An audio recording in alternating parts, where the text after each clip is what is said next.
Okay, so let's talk about Plato. It's almost impossible to overstate his importance. I mean, few people have shaped Western thought quite like he has. He is an absolute titan, a foundational figure whose ideas we're still wrestling with thousands of years later. But here's the thing. This isn't just a story about a genius. It's also a story about a goof. In that quote, it's really not an exaggeration. It perfectly captures his incredible influence. This is the guy who created the first Western university, what we now call the Academy, and he was the teacher of another giant, Aristotle. So much of what came after, well, it all starts with him. And right there, that's the twist. Because for all his brilliance, Plato had some ideas that, let's just say, haven't aged all that well. Right alongside his world-changing concepts were a few that were just plain wrong. And that's what we're going to get into. The best and, well, the worst of Plato. All right, first up, we have to tackle his most famous and probably most influential idea, the theory of forms. This is classic Plato, and it's a concept that has echoed through the centuries. So what on earth is it? Well, Plato argued that our world, the one we can see and touch, isn't actually the real world. It's more like a shadow. He believed the real world is a perfect, unchanging place full of what he called forms, these ideal blueprints for everything that exists. You can think of it like the ultimate instruction manual for all of reality. And this comparison really gets to the heart of a huge problem in philosophy. On one side, you've got our reality, right? It's filled with flawed copies. Every single chair you've ever sat in is just an imperfect version of the ideal form of a chair.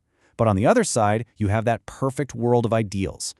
Plato's theory just highlights this massive gap between how things seem to us and what is truly real. And this doesn't just apply to chairs, it applies to everything. There's a perfect form for a tree, a perfect form for justice, a perfect form for love, and yeah, I guess maybe even a form for the ideal YouTube channel. For Plato, the only way to even glimpse these perfect forms wasn't through our messy, flawed senses, but through pure philosophical reason. But you know, that total reliance on pure reason, it didn't always work out so great for him. In fact, it led to one of his most famous and frankly, most hilarious blunders. So after carefully using his reason to try and categorize the animal kingdom, Plato came up with his official definition for a human being. Ready for it? A featherless biped. That's it. A two-legged animal without any feathers. Simple, logical, and, well, completely missing the point. Now, his rival philosopher, a guy named Diogenes the Cynic, was not impressed at all. The story goes that Diogenes just bursts into Plato's academy one day, holding up a plucked chicken for everyone to see, and he shouts, "Behold, Plato's man!" It was a brilliant and super funny takedown that just perfectly showed the limits of abstract reason when you ignore the real world. Okay, let's get back to one of his really good ideas. See, Plato wasn't just a metaphysician. He was basically one of the world's first political scientists. In his most famous work, The Republic, he tried to design the perfect society from the ground up. His vision was for this utopia where justice was the ultimate goal. He argued that ruling is a craft, just like making pottery or practicing medicine. You wouldn't let some random person perform surgery on you, right? So why would we let just anyone rule? The ideal state, he said, should be led by a philosopher king, a ruler who has actually mastered the craft of thinking about the forms and truly understands what justice is. And inside this ideal city, he made a proposal that was truly radical, especially for ancient Greece. He argued that women had the same abilities as men, and because of that, they were just as capable of becoming rulers. I mean, this was an idea that was literally millennia ahead of its time. Unfortunately, Plato's thinking on women was, let's call it inconsistent. And the methods he proposed to build his perfect city? Well, they hide a much, much darker side, mixing these utopian dreams with some really troubling ideas. And right here is the central paradox of the Republic. The utopian goal was a city led by these wise philosopher kings where justice would reign supreme.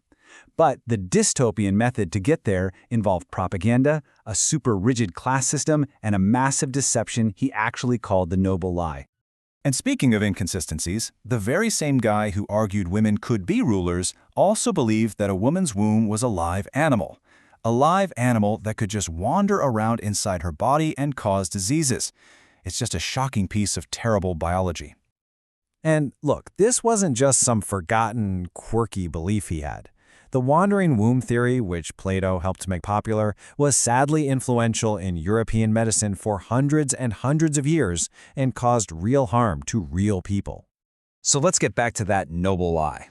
To keep his perfect society stable, Plato suggested telling all the citizens a myth, that the gods mixed different metals into their souls when they were born. Gold for the rulers, silver for the soldiers, and brass or iron for all the workers. Now for Plato, a guy who loved truth, this lie was okay because it served a higher purpose, the stability of the state. Your metal determined your destiny forever. When you think about it, some scholars see this idea of the noble lie and the all-powerful philosopher king as a direct blueprint for the state propaganda and dictatorships of the 20th century. That is a pretty chilling thought. So, where does all this leave us? We have a genius with brilliant, foundational ideas, and a goof with some dangerous, bizarre ones. How are we supposed to make sense of his legacy? Well, maybe the best way is to see Plato not as someone who gave us all the answers, but as someone who gave us a place to start. That's kind of the whole point of philosophy, right? It's a process.